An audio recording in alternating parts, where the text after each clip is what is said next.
Hello everyone, welcome back to new vlog. Literally म्हणजे 10-12 दिवसानंतर vlog सुरू केला आहे आणि त्या 10-12 दिवसामध्ये मी फर्स्ट टाईम घराच्या बाहेर म्हणजे माझ्या एरियाचा जो आहे त्याच्या रिजनच्या बाहेर मी पडतोय आणि ते पण ते इम्पॉर्टंट काम जे मागच्या वेळेस सांगितलं होतं ती म्हणजे टू व्हीलरची सर्व्हिसिंग.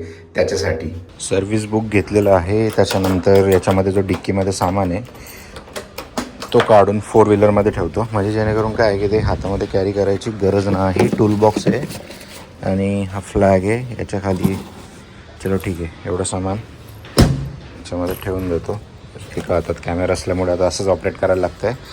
आणि ही गाडी पण जेव्हापासून आम्ही ट्रीपवरून आलो आहे तेव्हापासून निघाली नाही आहे बिलकुल. जी तशी तशी लागून आहे तिला पण मला आज क्लीन करायची आहे आणि थोडीशी चालू करायची आहे कारण बॅटरी आता खूप दिवस झाले.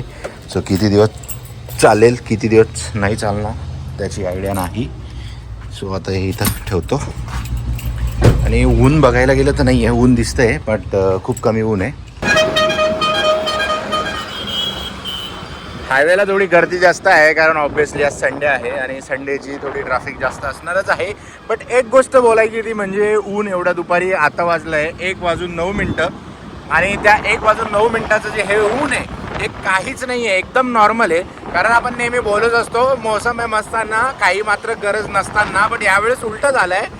गरज असतानाच मौसम मस्ताना झालेला आहे कारण एवढं ऊन तापलेलं आहे मागच्या महिन्यामध्ये आणि मागच्या 15 दिवसापासून असंच क्लायमेट आहे पुण्यामध्ये तरी. आणि महाराष्ट्राच्या बऱ्याचशा भागामध्ये पाऊस सुरू आहे. जसं काल आमच्या साईडला पण येऊन गेला, खूप तुफानवाला पाऊस आला.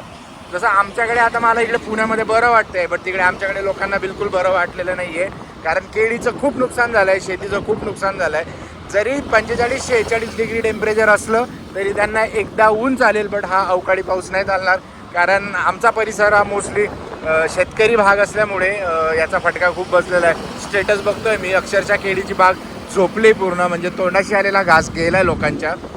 सर्व्हिस सेंटरला जाऊन आलो, तिथं त्यांचा लंच टाईम चालू होता. ते बोलले 2 वाजेला या आणि मग त्याला विचारून घेतलं आजच्या आज मिळेल की नाही कारण परत संध्याकाळी जर बाहेर जायचं तर टू व्हीलरवर जायला लागेल कारण मला जायचं आहे सिटीमध्ये. बट होप सो आज भेटून जाईल कारण आता मी लेट पण आलो आहे 2, बट एवढी गर्दी दिसली नाही मला तिथं. मला असं एक्सपेक्टेड होतं की संडे आहे, संडेची खूप गर्दी असेल, घेणार की नाही घेणार हा पण डाऊट होता. बट घेईल तो बोलला हो. आणि इथं बसल्या बसल्या दोघं कुत्र्यांची मजा बघतोय. त्यातला एक तर मस्त सावली खाली त्या झाडाखाली मस्त बसून गेलेला आहे आणि हा जो दुसरा आहे याला खूप मस्ती आहे. कुठली टू व्हीलर आली ना की त्याच्या मागे असं धावतोय आणि ओरडतोय. फोर व्हीलर आलं की साईडला होतोय बट टू व्हीलर आली ना की त्याच्या अंगावरती धावून जातोय आणि भुंकतोय. आता बघूया, मागच्या 3 गाड्यांना तर केलेलं आहे. आता ही एक रेड टी शर्टवाला आलाय, सॉरी हुडीवाला आलाय, त्याला बघतो हे बघा बघा बघा त्याला काहीच काम नाही आहे त्याला. गाडी तर सर्व्हिसिंगला टाकली. आता ओला ऑटो बुक केली. आता ओला ऑटो येईल आणि मग घरी जाईल आणि परत तिकडनं येताना जर दिन्या फ्री असेल तर दिन्यासोबत येईल, नाही तर परत ओला करून येईल. जर सिटीमध्ये जसं मी बोललो अर्चू आणि माझं ठरलं की सिटीमध्ये जायचं तर मग दोघं त्या ऑटोमध्ये बसून येऊ, गाडी पिक करू. 6-6:30पर्यंत आहे टाईम, 6:10पर्यंत येऊन गाडी घेऊन जा. 2-2.5 तास लागतील. तसं थांबूही शकत होतो बट आता एवढं उन्हाचा कंटाळा आला आहे त्याच्यामुळे म्हटलं चला आता घरी जाऊया आणि आल्यानंतरच मग तिकडनं गाडी पिक करू. जाताना बोलत होतो ऊन नाही आहे ऊन नाही आहे, बट जेव्हा गाडीच्या खाली जेव्हा आपण काय बोलतो ना गाडी थांबते आणि उन्हामध्ये उभं राहतो ना त्याच्यानंतर कळतं की ऊन किती चटके बसत होते. तर सीन असा झाला होता की तिथं गेल्यानंतर मी जेव्हा ओला कॅब त्या ऑटोमध्ये बसलो नंतर थोडंसं पुढे आल्यानंतर हायवेला लागल्यानंतर माझ्या लक्षात आलं की लोकेशन चुकीचं गेलं आहे. आता मी जे माझ्या बिल्डिंगचं नाव टाकलं होतं त्याच्याप्रमाणे अजून सेम तसंच नाव एका वेगळ्या एरियामध्ये त्या बिल्डिंगला आहे. सो थोडंसं ते ओला कॅबवाल्याने पहिलं प्रेफरन्स त्याला दिलं कारण ते लोकेशन आधी होतं जिथून मी निघालो होतो आणि मी चेक नाही केलं, मी जस्ट ओके पहिलं सिलेक्ट केलं आणि राईड कन्फर्म केली. बट मध्ये आल्यानंतर कळालं की दुसरीकडे चाललो आहे. मग त्याला सांगितलं की चेंज कर लोकेशन म्हणून. तो बोललो माझ्याकडे नाही, तुमच्याकडेच ऑप्शन असतं. मग मी ॲपमध्ये जातो आहे, ॲपमध्ये ऑप्शन चेंज होत नाही आहे. मग त्याला म्हटलं जाऊ दे ही राईड कॅन्सल कर आणि तिथं गेल्यानंतर माझ्या लोकेशनला गेल्यानंतर तिथून मी राईड टाकेल जिथून तुम्हाला पिक केलं आणि ते जेवढे पैसे बनतील तर तेवढे बनले. आधी 120 रुपये बनत होते, नंतर 140 रुपये बनले आणि अशा प्रकारात त्याला ते दिले. दिनू असेल 5:30 वाजले आहे आणि 5:30 झालेले आहे. चला आ गया रेडी. आज 10 दिवसांनी ब्लॉग सुरू केला आहे आणि त्याची पण इंटरव्ह्यू झाली. वा 5:30 वाजले. शोरूममधून फोन आला होता की गाडी झाली आहे म्हणून आणि आता तेच म्हटलं याला कॉल करू, हा जर नसेल तर मग परत ओला ऑटो करू आणि जाऊ.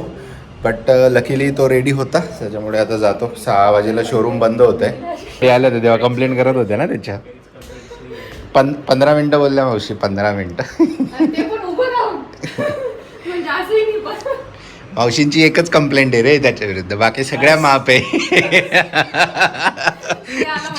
ते आलं म्हणजे बाकी सगळं आलं. ती एक कंप्लेंट त्याने पूर्ण केली ना, त्याच्या पुढच्या कंप्लेंटच राहणार नाही. चल, सर्व्हिसिंग तर झाली, वॉशिंग सुद्धा केलेली आहे आणि बऱ्यापैकी चमकते गाडी. कारण तिला 3 महिन्यापासून धुतली सुद्धा नव्हती की आज सर्व्हिसिंग करू उद्या करू.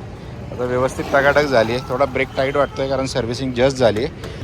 इकडे जावाच्या शोरूमला आलो आहे आणि बघून असं वाटतं आहे ना की मी पण एक घेऊन टाकावी.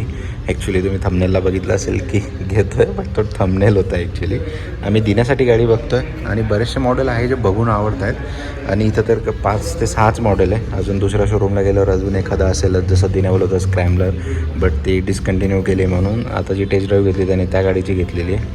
आणि ही पण एक चांगली आहे. जर हंटरच्या रेंजमध्ये हे त्याचं बघू शकतात जर कोणाला घ्यायचं असेल तर.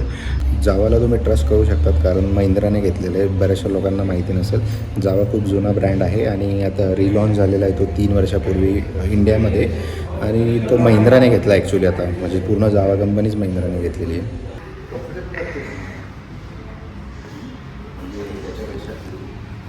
एक बघ, डिटेलिंग बघ गाडीची. 350. दादा ही किती? हंटरपेक्षा लुक चांगला आहे गाडीचा. म्हणजे ती हंटर जे सेम प्राईस पण सेम आहे ना वाटतं. ती 40,000 जास्त आहे ना, ती 2पर्यंत जाते, ही 240पर्यंत जाते. ॲक्च्युली हा जो डीजेचा आवाज येतो आहे ना एरियामध्ये, आमच्या एरियामध्ये आज गौतमी पाटील आली आहे आणि आता आम्ही अर्चूकडे परमिशन घ्यायला आलो की जाऊ का आम्ही. अर्चू म्हणते जा जा जा, काय करणार आहे गौतमी पाटीलच्या यायला. हम वो वाली ऑडियन्स नाही भाई, हमें वो पसंद नाही आहे. कलाकाराला काय म्हणतात, दाद द्यायला जा असं. अच्छा, कलाकाराला दाद द्यायला जाऊ. चल जायचं का मग? मन में लड्डू फुटा. आज जेवायला अर्जुने बनवलेला आहे पुलाव. म्हटलं चल आज थोडं हलकं खाऊया. ओके, कुछ अलग वाला दम पुलाव बनाय आज, नॉर्मल वाला नाही बनलाय. आणि हे जे दही आहे अर्जुने घरी बनवलेलं आहे. आणि आत्तापासून जे पण पुढे दही वगैरे बनणार आहे ते घरी बनणार आहे. त्यासाठी एक मडका आणलेला आहे अर्जुने. नॉर्मल भांड्यात नाही लावत ती.